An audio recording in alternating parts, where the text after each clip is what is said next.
yidhi xalay toole roobka ilaahay fadligiisii raxmadiisa roobka aan ku helay kii yidhi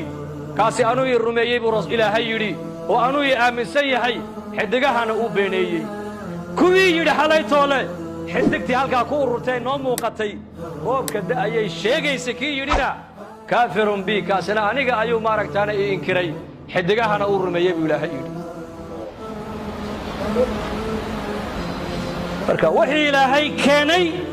cid kale ha u nisbayn xanuun baa dilay mii xanuun ma dilin amar ilaahay baa dilay rasaas baa dishay rasaasi ma dilin amar ilaahay buu u dhintay calool xanuun baa dilay mii calool xanuun ma dilin amar ilaahay buu u dhintay hargab baa dilay hargab ma dilin amar ilaahay buu u dhintay tacaddadat alasbaabu waalmawtu waaxidun asbaabta loo dhimanayaa fara badan mooye mawtku waa mid keliya mawtku waa mid keliya malaka almawt markii loo xil saaray qabd alarwaax inuu arwaaxda soo qabto ayuu malagaas ilaahay baryo wuxuu yidhi ilaahow shaqo culus baad aniga ii dhiibtee addoommahaagii in wan wanaagsanna way leeyihiin in xunxunoo fiicnaynna way leeyihiin inta fiicani waxay odhan maayaane inta xunxuni waxay odhan doonaan malakulmawtkii baasaabaa maanta hebel ruuxdii ka qaaday toosaa odhan maayaan markaasuu yidhi ilaahay asbaab badan oo loo dhinto ayaan samayno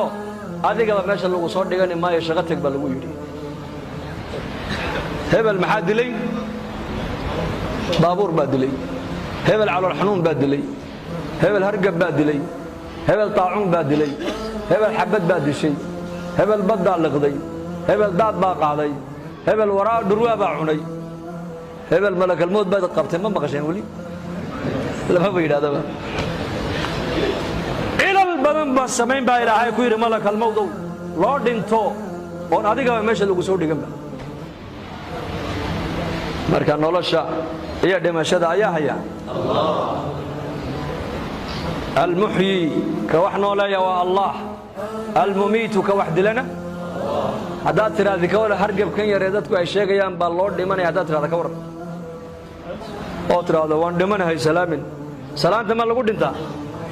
la yaltaqiyaani almuslimaan fayatasaafaxaan aw yatacaanaqaan ilaa gufira lahumaa qabla an yaftariqa laba muslim buu nebigu yidhi ma kulmaan oo isma gacan qaadaan oo isma mucaanaqeeyaan hadday sidaasi ay dhacdo buu rasuulku yidhi intaysa kala dhaqaaqin baa loo dembi dhaafaa buu rasuulku yidhi assalaamu calaykum waraxmat ullah markaad tidhahdina waa duco waa maxay waa maxay waa duco mataarkan addiis ku yaalla miyaan muddo laba toddobaad ka hor 20 cisho ka hor ayaan soo maray anuu jiddo ka yimid afka gacmaha dadkoo dhan baa dhinac kasta la iska xidhay annagana wayna siiyeen baasha waxaan idhi war waxba isxidhxidhi mayna halka noo geliya kiish baa sideenaan ku gurannay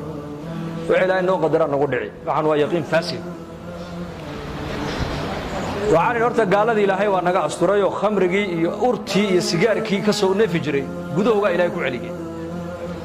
waxaan idhi ilaahu kuwaas sidaa ku wad ilaahow sidaa ku wad kuwaas afka allaha ka qabtaan afka allow naga qaba kuwaas muslimiintii baan soo ag marray salaamu calaykum laa ilaaha ila allah laa ilaaha ila allah baan ku yidhi yaa muslim waan kuu ducaynayay haddaad ducada garanaysid qiimaheega assalaamu calaykum waraxmat ullaahi waa duco nabadgelyada ilaahay uma baahnid naxariista ilaahay barakaadka ilaahay uma baahnid وهو يقول لي وأنا أقول له السلام عليكم ولما كربا نقول هذا السلام عليكم ورحمة الله وبركاته يا الله يا الله مسلم والله وحنا دونك السعودة دوا امتحان وقدر وحكى إلهي نوم امتحان أيو هل كدين تادو كاتا كنت هاي بالله وياك يا مانت إن شاء الله هذا وكفر هذا يا لي وكفر عليك دين الإسلام عليها نحيا وعليها نموت وعليها نبعث إن شاء الله آمنين هذا إن شاء الله حرق إلهي بان قبسنا دين إلهي بان أمد أبويرنا والعالم كم ما أنت هل كيسي ما أنت مسلمين تاحيس هذا مسلمين تقرنا يا والله بالله حل كي إنك حين وقرنا لنا لكن diinta islaamka xal ah dad badan maanta way garwaaqsadeen waddanno badan oo aadaanku mamnuuc ahaa sida Isbayn oo kale iyo Talyaaniga iyo bannaanka laga eedaamaya imika gaaladii baaba tiri duceeya muslimow ilaahay faraja keenay muslimkiina waxa uu leeyahay masaajidda xidha oo madaarista xidha oo quraan yaa muslim ma ilaahay baad ka baxsan markan waa markaad odhan lahayd annagu ilaahay baan haysanaa isagaan ku baxsanaynaa insha allah dhahada yaa u diyaara sidaas ilaahay inaan ku baxsanno oona marka ilaahay qabsanno dadaalka diintana waa inoo ballan soo maaha inaan dacwadda ka shaqayno afar bilood 2 bilood bishii Ramadaan baa soo dhow imaan ducaynaa mise waan tashkiilinaa yaa أنا وضيع مالين نقول وعدي ناير ومعايه بحتاج هذا بون ما تكديسانا بحة لا ما تكديسانا بحة تبليغ بحة هذا اللي بيحي وياه ولا سعوني وياه وركنا نيش يجايو أيال الروا أمد مية مقالين لا نحمر ولا يرادو قل آمنت بالله ثم استقم وركن أيال الروا إنتولوينك مية مقالوينك مساجد مجالس لا يراد مسلمو حرق إلهي قبسوا بدأ دون كان يأخره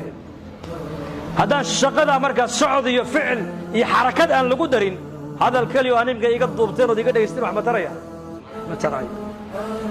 أنا وأنا حافظين ما تلوين إنه جاي بدي تبليغ قدون جريني ما يمادين رداني شيء وحنا ضدو بس أنكم ما بجعلين بقى إما كأنكم أنكم احترام يا أنكم يه إن وحلا يقطبنا وما قلبه ما نجعلي وايو وعن كور على أنكم ضدك أنك أوتين وابس عنابا إن شاء الله بريت ولا مركز الهداية اجتماعي بين نوب الأمة المذاكرة دي عصرك وكسو قيب قلنا إن شاء الله هذا بسم الله الحمد لله ثناء لله والصلاة والسلام على رسول الله اللهم اقسم لنا من خشيتك ما تحول به بيننا وبين معاصيك ومن طاعتك ما تبلغنا به جنتك ومن اليقين ما تهون به علينا مصائب الدنيا